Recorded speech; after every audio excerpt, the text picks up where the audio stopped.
mientras sumaba la nómina sentado en su oficina, ¿cómo voy a lamentar a toda esta gente? Tomás volteó la hoja de su gorda libreta y escribió su nueva palabra favorita. Para Garamicutimicuaro.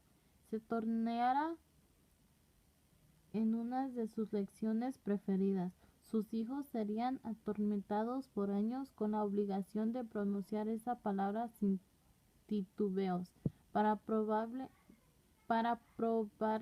a Tomás que habían dominado sus facultades oratorios, incluso redactó un hilarante verso. Hubo una vez un joven de Paragaricutirimícuaro que, la chingada, ¿qué? Una sirvienta le habló desde la puerta. Patrón, ya es hora de la cena. ¿La cena? Lo miró por la ventana y vio que ya estaba oscuro. Había estado sentado ahí batallando con la débil luz de la lámpara y no se había percatado de que ya era tarde. Ya voy. Sí, señor. Se fue ya dejando una nube de olor a canela. Tomás se puso un fino saco que colgaba de un gancho en la pared y se roció unas gotas de agua de su palangana. Se alisó el pelo alimonado y se arregló los bigotes. Se sirvió una copita casi simbólica de ron en honor al bandido degollado y se dirigió al comedor. Al llegar se sorprendió, pues la mesa estaba servida solo para uno. ¿Y mi esposa?, preguntó. La chica acanelada reapareció y le dijo: ¿No se siente bien, señor? Cosas de mujeres. Asintió compresivo.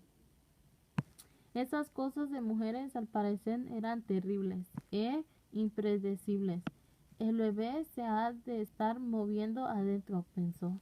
Su primer hijo estaba ya dormido en una ingeniosa cuna mecedora que imitaba al vaivén del mar, y estaba pintada de azul bajito, con conchitas marinas amarillas a los lados.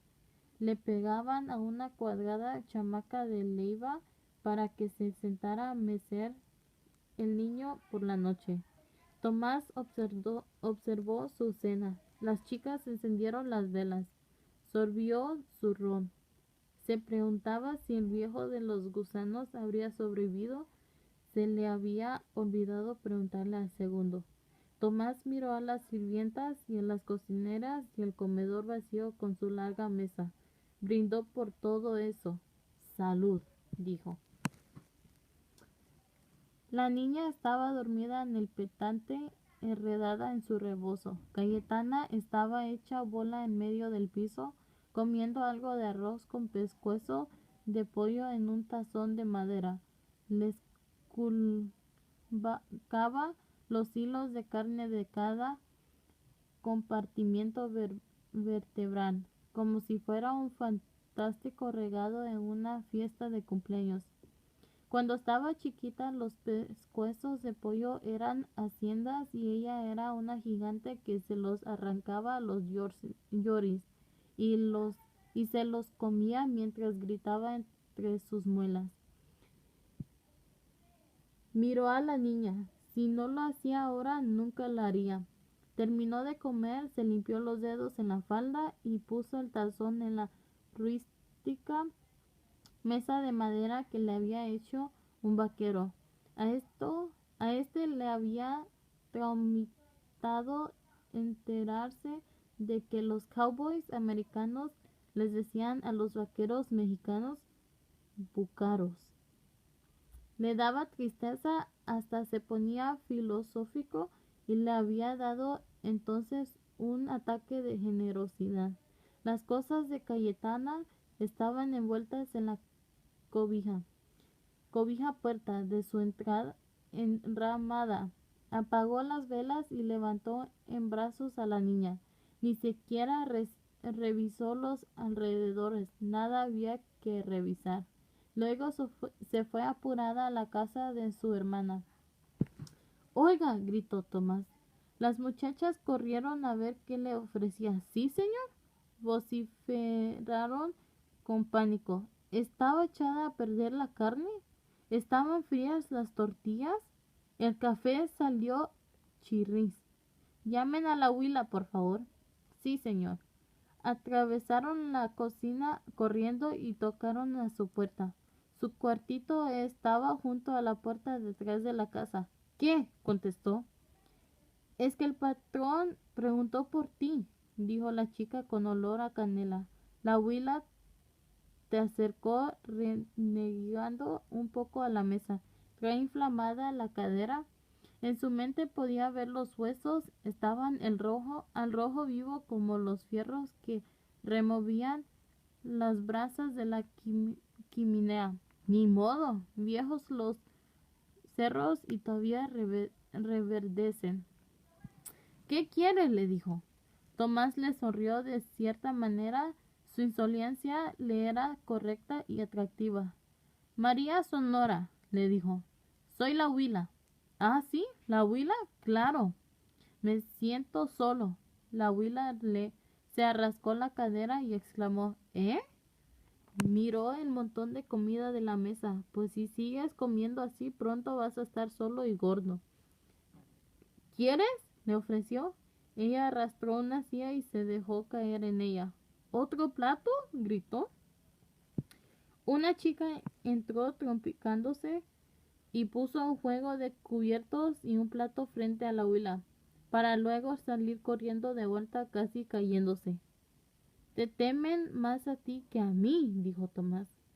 La huila se sirvió café con 5 cucharadas de azúcar y un chorrito de leche hervida. —A mí me respetan —le dijo. Apuntó con la copita de ron y dobló el dedo para pedirle que se le pasara. Se la pasó, le dio un sorbo. Él se sonrió y le echó frijoles en su plato. —¿A mí? —preguntó. —¿Me respetan? Ella pescó con el tenedor uno de los bistecitos del plato, le arrancó una tira y la enredó con una tortilla. Comió. Metió en la sopa una tortilla enrollada, mordió la punta y masticó. Sorbió ruidosamente su café. Agarró con 2 dedos un chile amarillo y le dio una mordida. De inmediato brotaron gotas de sudor en su frente. Recogió unos frijoles en una tortilla partida. Se los comió y se chupó los dedos. Le encantó descubrir que había queso blanco de cabra en un plato, de modo que pellizcó una pirámide de queso. Le sacudió el suero y se lo metió en la boca. Una cucharada de sopa con plátano y con limón y chile y caldo de pollo, gruñó. Más café. Finalmente levantó la vista y lo miró. ¿Has hecho algo respetable?, le preguntó. Salvé al peregrino engusanado, contestó. Bueno, más bien lo mandaste. Yo lo salvé. Tomás odiaba que me masticaran con la boca abierta y la huila masticaba como trituradora. Por cierto, ¿cómo sigue? Apestoso. Volvió a sorber ruidosamente el café. Se recargó, cerró los ojos y eructó casi en silencio, dejando escapar el gas por entre los dientes y sonando como zumbido de serpiente. ¿Y a ti qué te importa si vive o si muere un viejo ranchero? ¿Por qué te interesas tanto a la gente? Digo, aparte de las muchachas, pues ya sabemos por qué te interesan las muchachas. Él se aclaró la garganta. Ese asunto de las muchachas, mejor ni tocarlo. Pero todo lo demás, al fin, algo de qué platicar. ¿La gente, digo? Eso dije. ¿Qué estás sordo? Do refugio, finalizó él. Do refugio Moroyoki nunca daba explicaciones. Aun cuando estaba enseñándole al pequeño Tomás cómo amarrar una reata o cómo tallar palos derribados por el viento para hacer cachas de pistola, o incluso cuando le enseñaba a secar carne en tarrimas para luego martillarla y hacer machaca. Siempre se quedaba callado, hasta cuando estaba hablando. Un nudo solo se podía amarrar de una manera. La vena de la madera permitía solamente una rebanada. Algunos caminos, a pesar de las apariencias, eran de un solo sentido. Don Refugio no hablaba de ríos secos. Tomás andaba detrás del viejo indio, estudiaba sus mañas. Había aprendido a hacer preguntas directas como ¿qué es eso? Un martillo de bola. ¿De dónde salieron esos huevos azules? Son de codorniz. ¿Cómo se dice agua en la lengua? Vampo. A donde Miguel, el gran patrón, le parecía extraño aquello, aunque a él también le había enseñado un viejo indio a lazar vacas allá por 1820. Todos los niños aprendían de su viejo indio. Una vieja lavandera les enseñaba a todas las niñas a hacer té con hierbas. ¿A cuántos bebés habrían amamantado viejas nanas, guasabes o tehuecos? Don Miguel estaba demasiado ocupado administrando el rancho y criando a sus propios hijos como para preocuparse por la forma en que se entretenía Tomás. Don Miguel se daba por satisfecho si los indios mantenían a Tomás ocupado y no estorbaba. Como fuera nadie, ni siquiera don Miguel, se hubiera atrevido a pedirle explicaciones a don Refugio. Había sobrevivido Bacum y con eso bastaba para intimidarlos. Ya habían pasado 10 años, pero los gritos todavía reverberaban por los valles. Las masacres no eran novedad, pero esa había sido infectada por un genio que arrastró por años la peste y los tronidos hacia las pesadillas de la gente. Don Refugio era chaparrito y prieto como madera de nogal, con cabellos revueltos de color de nieve y bigotes blancos que colgaba sobre la boca, y con las puntas amarillentas por el tabaco. Se veía frágil, pero había sobrevivido. El pequeño Tomás andaba levantando desde la madrugada, como de costumbre, investigando todo. Un carromato de ruleta estaba estacionado ahí afuera de la casa, con su aparato de apuestas montando verticalmente como un gran regilete. Estaba parcialmente cubierto con una manta blanca y era fascinante. Cualquiera máquina parecía milagrosa entonces. Colillas de cigarro y botellas vacías de coñac estaban regadas desordenadamente por todo el carruaje. Tomás recogió unas botellas, una roja, dos verdes y una azul, y miró enseguida el mundo a través del vidrio de la botella azul. Luego encendió en los bolsillos unas colillas para compartirlas con el segundo después de la comida. Esos carruales casinos deambulaban por las haciendas llevándoles juego y bebida. No se atrevían a rodar por ahí de noche porque sus cajas fuertes atraían mortal atención. Los bandoleros podían aparecer en cualquier momento con las armas disparando a discreción. Así pues, las carreteras se amarraban al lado de la casa principal y la fiesta seguía toda la noche. La caballería había pasado llevando unos prisioneros de la ciudad. Cuando avistaron las luces y escucharon el barullo, ahora sus oficiales roncaban en los divanes del patrón. Sus malditos caballos estaban ahí parados con la cabeza agachada, ahuyentando los mosquitos con chicotazos de sus colas. Uno de los jinetes estaba dormido aún montado en su caballo. Las mujeres prisioneras estaban desparramadas por el suelo, con una cadena que las ligaba del cuello a cuello. Cómo estaban cubiertas con los rebozos, parecían bultos y ganando esperando ser arriado hacia el mercado. Tomás la miró a través del vidrio azul.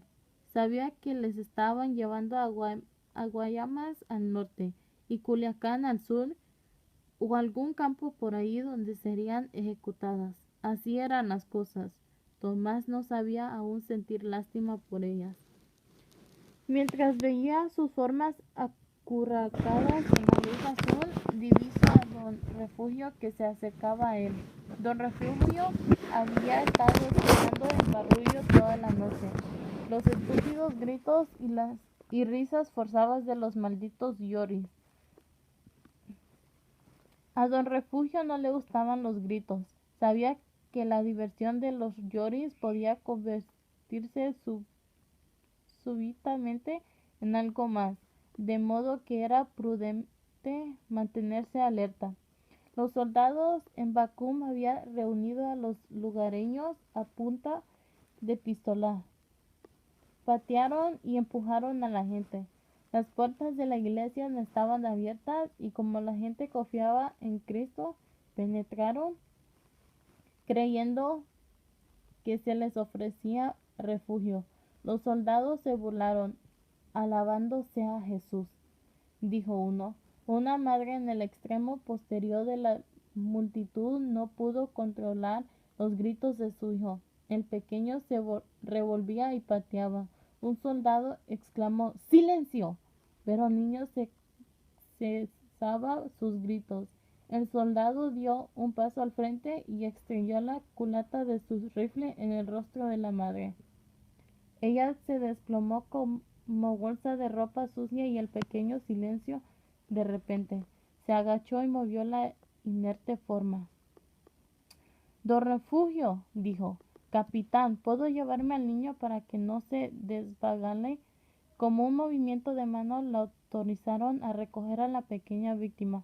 Tomó en sus brazos al niño, reculó por entre la valla de nopales, una cerca de cactus de 6 metros de altura, silencioso, sin espinarse nunca, y desde ahí observó cómo los soldados atracaron la puerta, cómo la gente adentro empezó a llorar al darse cuenta de lo que les esperaba y cómo fueron arrojados por las ventanas baldes de chapopote ardiendo y los gritos y lamentos se volvieron chillidos dementes y frenéticos golpeteos mientras se incineraban los 450 cuerpos.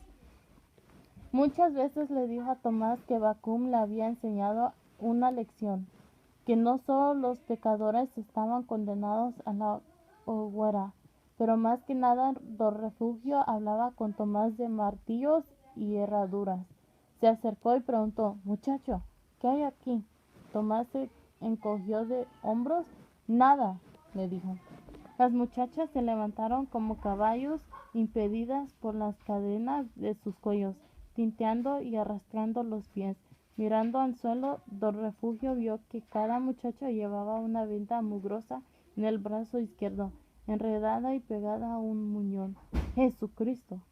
Ya había escuchado el rumor. Cueros cabelludos, orejas, narices, manos las salaban y remitían en cajas de madera sin que nadie supiera dónde iba a parar. Un hijo de perra en algún cuartel llevaba la cuenta de cada brazo y lo palomeaba en rojo. Sin duda su letra era hermosa. Don Refugio escupió, maldijo. Tomás escribió tras el cual se fue trotando. Vete, ¿por qué? Déjame, ¿por qué? Don Refugio fue a su cajal y sacó arrastrando una tembleque silla de madera. Llevaba también una látina colorada.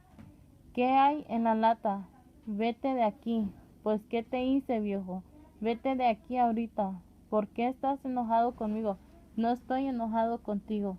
Don Refugio se fue hacia un viejo álamo y colocó la silla a la sombra del árbol. Tomás se entretuvo tratando de elucidar qué era lo que don Refugio estaba haciendo. Ya era hora de ir a la chamba, no era hora de descansar bajo un árbol. ¿Qué estás haciendo?, preguntó. Nada, aquí nomás sentado. Se me antoja un puro, le dijo. ¿Traes uno? Sí, traigo. Tomás sacó del bolsillo una de las colillas de los de caballería que había recogido. No deberías robar, le dijo Don Refugio. Tampoco deberías fumar. Échalo pa' acá. Tomás se lo aventó de culito de gallina. Se cayó al cielo y Don Refugio se levantó de la silla. Se agachó, lo miró de cerca y lo sacudió el polvo. Luego limpió el lado húmedo con la manga. Saliva de Yori, dijo. Hizo una mueca de disgusto y Tomás sonrió. Don Refugio aflojó la tapadera de la latina colorada y se echó en la cabeza un chorro de queroseno. Le salió un olor a junípero y a fiebre. Se metió a la boca la cobija de puro, sacó un cerrillo de palo y se lo quedó mirando a Tomás, que ya empezaba a gritar. —¡Ey, muchacho! —le dijo—, no seas como tus padres. Encendió el cerrillo y a la cabeza explotó en llamas. La explosión derribó a Tomás. Se levantó y vio cómo Don Refugio se quemaba sin moverse, con la mano aún levantada sosteniendo el cerrillo que se achicharraba. El álamo se incendió, el trono se ennegreció, las ramas encima de la cabeza de Tomás tronaban y echaban chispas. Los chapulines sorprendidos explotaban en llamas y volaron del árbol como colas de cometa. Tomás se incorporó y gritó, pero los gallos seguían cantando, las gallinas y los guajolotes y los patos seguían haciendo su barullo matutino. Los perros ladraban, los burros rebuznaban, los cuervos reñían. Pasó mucho tiempo antes de que la gente se escuchara. En la gran casa, el patrón y sus invitados se despertaron. La abuela dejó enfriar el café. Se le quedó mirando con la boca abierta. —¡Puta madre! —exclamó. Nadie sabe esa historia —dijo Tomás—, ni mi amigo Aguirre. Él se reacomodó en su asiento, se talló los ojos. —Entonces —le dijo—, ¿cómo la ves? Ella le dio unas palmaditas en el brazo. —¿Qué hay de postre? —preguntó.